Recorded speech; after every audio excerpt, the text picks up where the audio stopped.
Nangyari na ba sa inyo guys no na may kumakatok sa pintuan ng inyong bahay pagbukas nyo walang tao? So nung nakaraan guys, pinag-usapan natin yan. Sinishare ko sa inyo yan kung ano talaga yan. At ano ang mangyayari pagka laging may ganyan ang inyong bahay. Ngayon guys, ay may nag-comment, no? May nag-comment na ang sabi niya kasi, ito guys, alam ko maraming mga kababayan natin na nangyayari, na experience niya ito at nangyayari sa kanilang buhay. So itong comment na to guys, malagang malaman nyo to. Malay nyo no, baka isa din kayo sa ganitong sitwasyon yung nangyayari sa kanila. Dahil yung mayroong kumakatok sa inyong pintuan ng inyong bahay, sa likod man o sa harapan, eh pagbukas nyo wala kayong makitang tao. So ngayon ang comment niya guys, no, bahay daw nila, harapan, magkaharap yung pintuan sa harapan at sa likod. And then laging sakitin yung kanyang mga anak. Mapaliwanag ko sa inyo guys bakit itong laging nagkasakit yung kanyang mga anak. May connection yan doon sa kanyang mga pintuan. Kasi sabi niya, yung kanyang pintuan ay magkaharap, harapan at likuran. Ibig sabihin magkaharap talaga. So may connection yan bakit nagkasakit yung kanyang mga anak. Papaliwanag ko sa inyo guys bakit laging nagkakasakit yung kanyang mga anak. No, kasi tayong mga magulang kasi pagka ang madalas kasi umaalis yung tayong mga magulang ang naiwan sa bahay mga anak, mga bata. Yung mga bata niya laging nagmasakitin. Yan yung mga naiiwan kasi ngayon pag naiwan yan sa bahay, kahit nandyan yung magulang, yung mga bata talaga makulit yan. Makulit yan, no? So, ganito kasi yan guys, no? Hindi maganda sa isang bahay na ang iyong pintuan o ang iyong pintuan to bintana ay magkaharap. Katulad sa kanyang sitwasyon niya, kanyang pintuan talaga ay magkaharap. Hindi maganda sa isang bahay na magkaharap, tagusan. Alam nyo bakit? Pag ang iyong bahay kasi na ganyan ang disenyo ng kanyang pintuan, no? Alam nyo kasi guys, ang pinapasok kasi yan ng mga maligno o di kaya mga engkanto. Pinapasok niyan, dumadaan ang mga maligno o engkanto sa loob ng iyong bahay. And then yung mga engkanto na yan, especially mga engkanto guys, ay may kakayahan yan magbigay ng sakit sa mga tao. Ganon yun. Ngayon, pag ang iyong bahay ay tagusan, no? At naglalakad ang mga engkanto, no?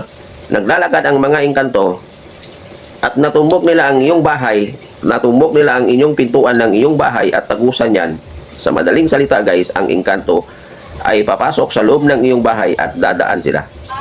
Ang mangyayari, ginagawa nilang kalsada ang iyong bahay dahil sa iyong mga pintuan. Ngayon, pag naglalakad yan sila, ayaw nila yan ng may mga sagabal sa kanilang daan, sa kanilang dinadaanan. Ngayon, ang mga anak mo dahil makulit, nagiging sagabal sila sa kanilang daan, which is nandun lang naman ang mga anak mo sa loob ng iyong bahay. Ang gagawin nila guys is bigyan nila ng mga sakit. Kaya sabi nga niya doon sa nag-comment, madalas sakitin yung kanyang mga anak.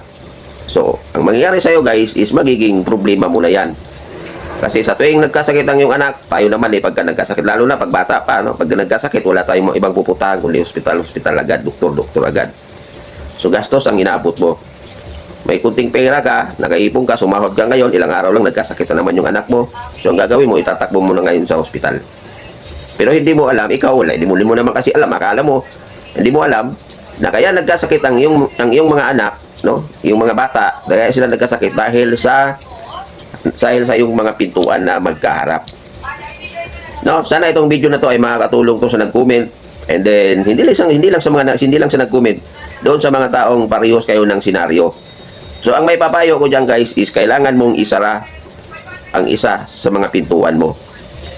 Pwedeng sa likod, pwedeng sa harap. Pwedeng isara mo siya at ilipat mo ang iyong pintuan na hindi sila magkaharap. 'Yon ang importante doon guys, no. Kasi ang mga engkanto guys, no.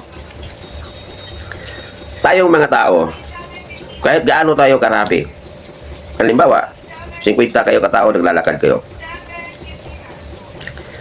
Pag naglalakad ang mga tao, pag natumbok natin ang isang bahay sa ating pupuntahan, sa ating daanan, umiiwas tayo. Umiiwas tayo Kasi unang-una, dahil natin nakakahiya na dadaan tayo dyan sa bahay na yan, di ba? So, iiwas tayo. Ang mga engkanto guys, hindi sila ganun. Ang mga maligno, hindi sila ganun.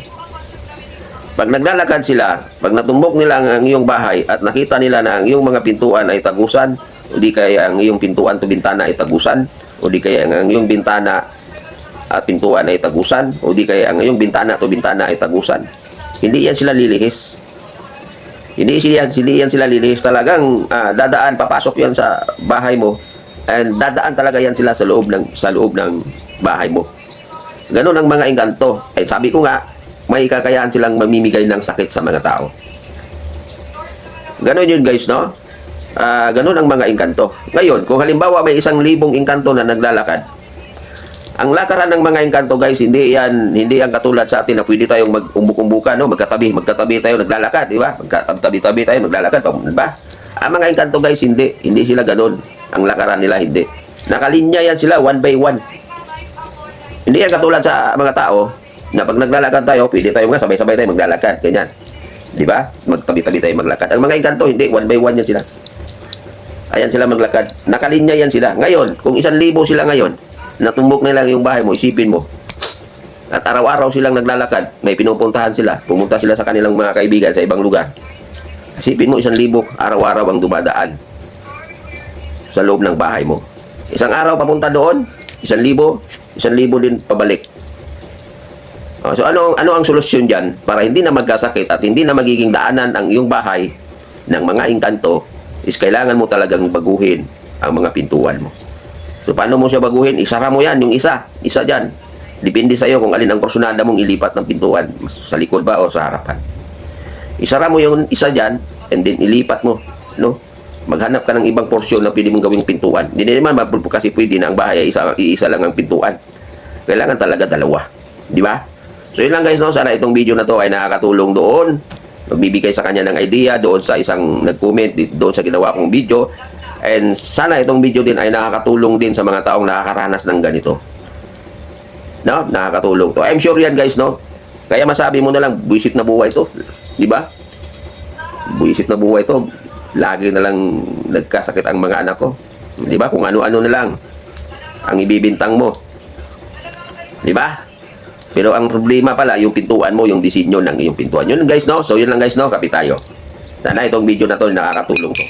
Dito guys, no, gumagawa tayo ng video dito. Hindi para magumagawa-gawa lang ng kwento. Dami kong baser.